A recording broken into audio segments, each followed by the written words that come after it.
right. As Steve said, I'm Scott McGregor. I'm the Executive Director of Ministry Operations. This is a what is this? Halloween costume.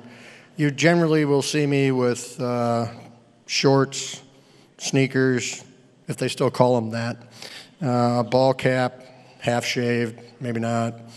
Today, I'm going to pretend like I know what's going on around here and hopefully communicate some things to you. We try to keep everybody informed insofar as kind of the trends here at KPC. And, we put the finances in the bulletin or weekly. But let me just give you some thoughts. We've been going through the 2019 budgeting process with our Financial Resource Committee. And the numbers I'm going to quote you today are things they've reviewed. We've talked about it at length. But I think it gives some perspective on one aspect of how we're doing. So our projection for attendance this year is around 325, 330 per week. There's been relatively little change in recent months. That compares with about 405 last year, which is a 19% drop. Our cash and reserves, our reserves remain at $249,000.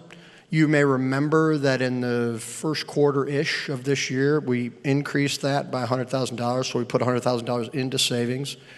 We have not had to take that money out of savings, which is good.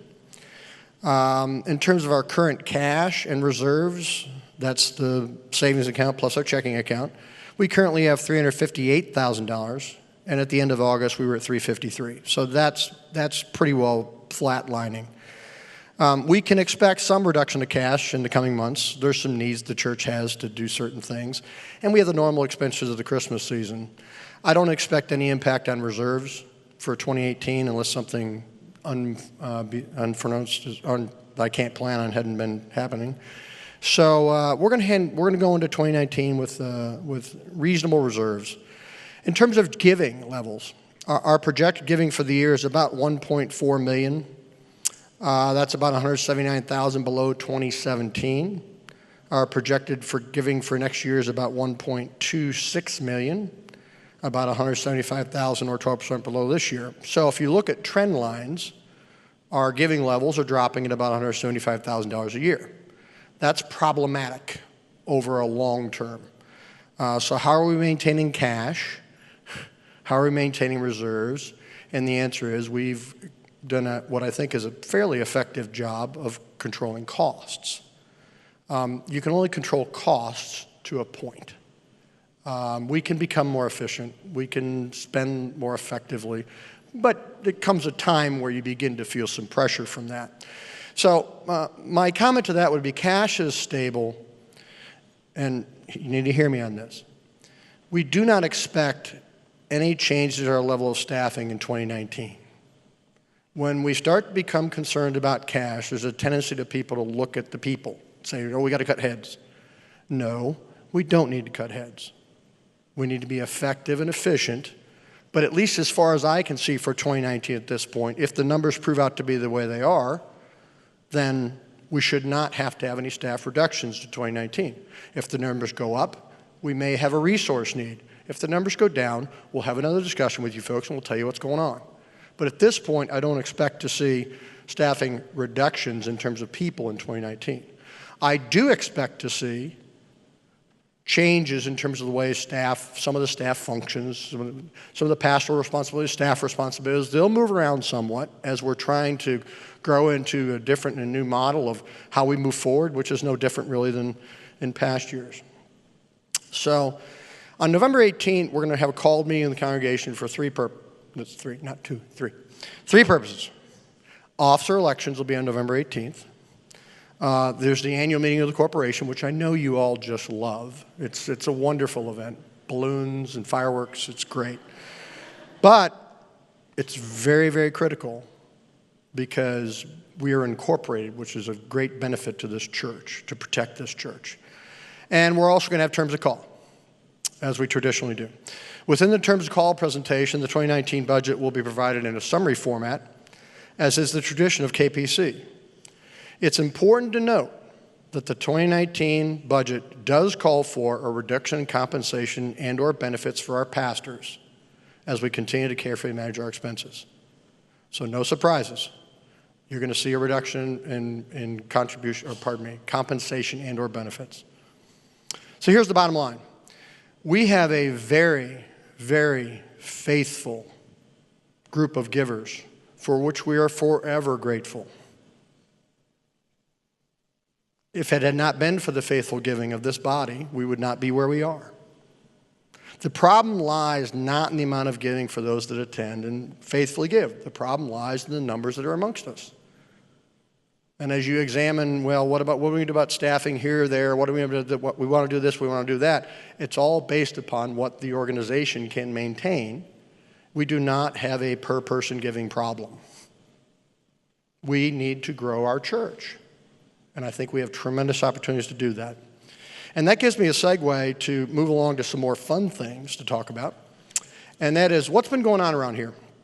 So, we had record attendance at our Vacation Bible School. That's an outreach event. It's excellent. Back behind us, back here, if you haven't seen it, there's a playground. If you haven't looked at it lately, you ought to look at it. It's been completely rehabbed. There's one more thing we need to do to fix a little ladder on something, but it's been rehabbed. If you have not gone out to the web lately and looked at kpc.org, it is remarkably improved.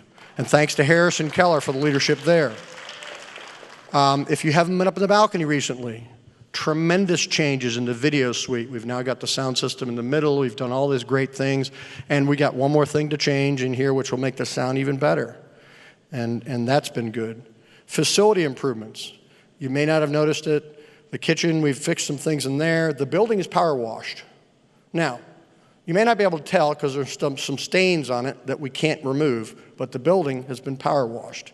The grounds, we have some rehabbed equipment and some new equipment. I don't know if you've noticed, but every Sunday the grounds are much, much nicer out front. We had strong participation in men's breakfast. Guys, you got up Saturday morning and about 30 to 35 of you showed up for breakfast. That's good. Crossfire started out really well. We had record attendance at the Sight and Sound and Museum of the Bible trip. It was tremendous. Thanks to the scouts, the middle school room's now at use. We had a lot of strong fellowship events in 2018. There's increased visibility. You may not have noticed, but this was the summer of missions around here. There was tremendous improvement in terms of the visibility of missions, including the harvest luncheons. Four new small groups have begun.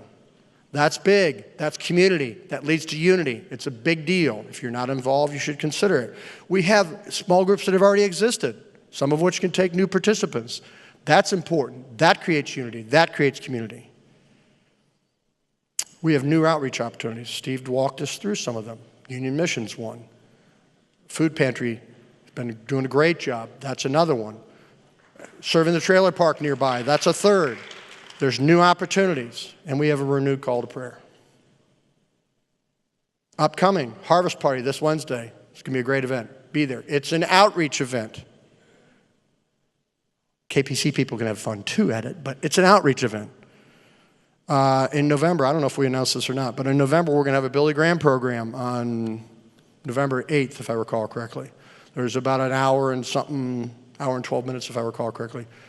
Film about the life of Billy Graham. And we're going to have some fun with that. If you don't know anything about Billy Graham, or if you do, it should be a great event. We'll eat a little something, talk a little bit, but primarily it's family movie night. Why not? Trailer park outreach, Christmas play. The kids' Christmas play. They're already working on it. It's going to be 2 presentations of that, and we have the worship and arts program of Christmas, which is going to include, you may not recall this, but earlier this year we said one of the things we wanted to do is make sure we can integrate all of our worship and arts ministries, and we're still trying to do that. The Christmas event will integrate a number of them, and that should be great. So, in the interest of my time, I limited my remarks to only 15 things we've already done, or have been doing, and about 5 that are coming. Look, there's a lot more going on. And anytime you list a whole series of things we're doing, you leave several out, and then people can get upset about why did not this and why not that, or why. Here's the deal. If I didn't mention something you hold dear, it was not an omission. It's an and. And we're also doing this, and we're also doing that. There is so much going on. So, there's one event I did not mention, and this will be work toward the closing of my remarks. This past weekend, we had a ladies' fellowship event.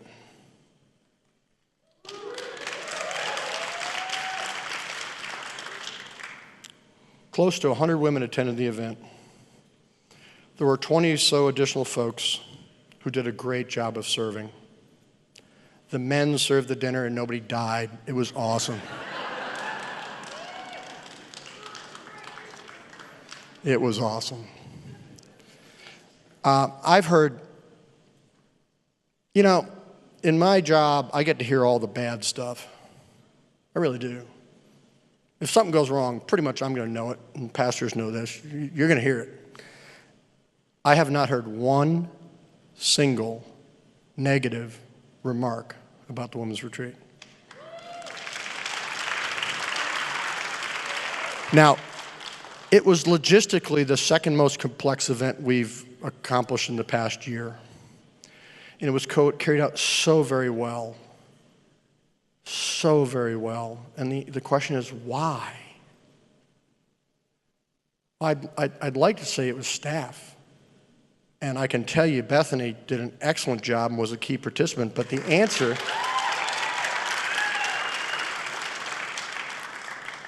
Are you blushing? Now you are. You weren't before, but you are now. The answer can be found in part in staff, but that's not the real answer. The answer can be found in the women of this church and the leaders of this church. You have no idea the number of times I walked by the conference room and saw these ladies meeting.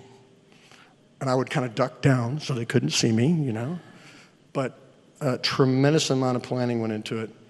And it's not just the planning. They really cared about the details. It mattered.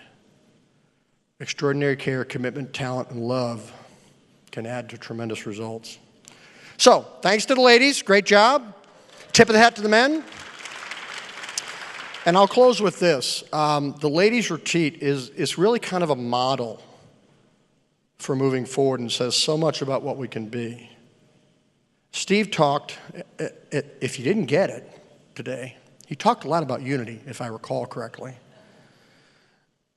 And I'm gonna go back and say, okay, so we had 405 last year. We're averaging 300 something this year.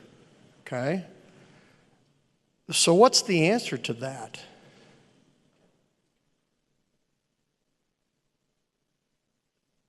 The answer is what's outside of this church, physically outside of this church.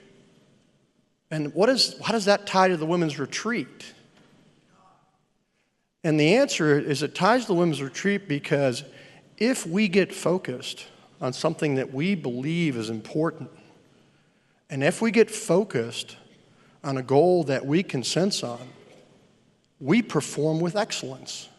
We just do.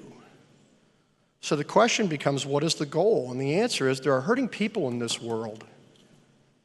And what would it look like if we executed as a church, not just for those events which best serve us, but those events which best serve the world? What would it look like if we did that? We have the model. We know how to do this. Staff has tremendous talent, and I love them dearly. They will do literally anything you ask them to do for the cause of Christ. But this cannot be a staff-centric effort. It cannot be because it will fail. We had 42 people on staff at one time in this church, and now we've got arguably 11. I don't count. Okay? So did all that staff lead to growth?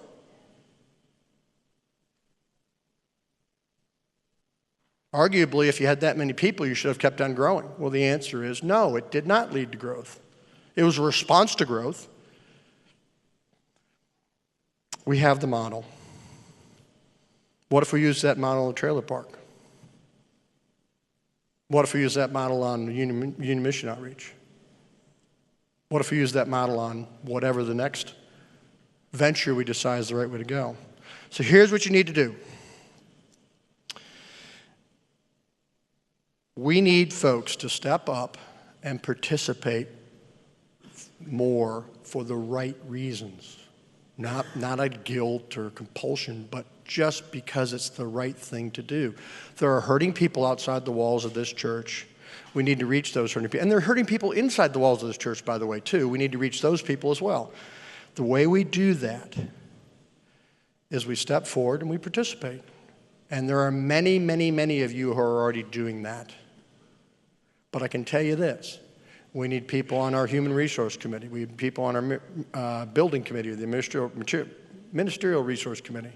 We need people on our Financial Resource Committee. We can only take this so far with the body we've got serving today and the staff we've got. The numbers will tell you if you keep doing the same things you've been doing, you're going to keep getting the same things you got. I do not want to not grow. I hate to lose. I want to win for the cause of Christ. That's what we need to do. So if you have any interest in serving in any way you think is of interest, come see me, call me, talk to staff, get involved. Keep in mind, though, it's not just for activity. There's a hurting world out there, and the needs are very straightforward. They need Jesus. We need to show them Jesus. The way you do that is to engage with them regarding Jesus. And if we have unity in a community, there's nothing that can stop us as long as we focus on the cause of Christ. Thank you.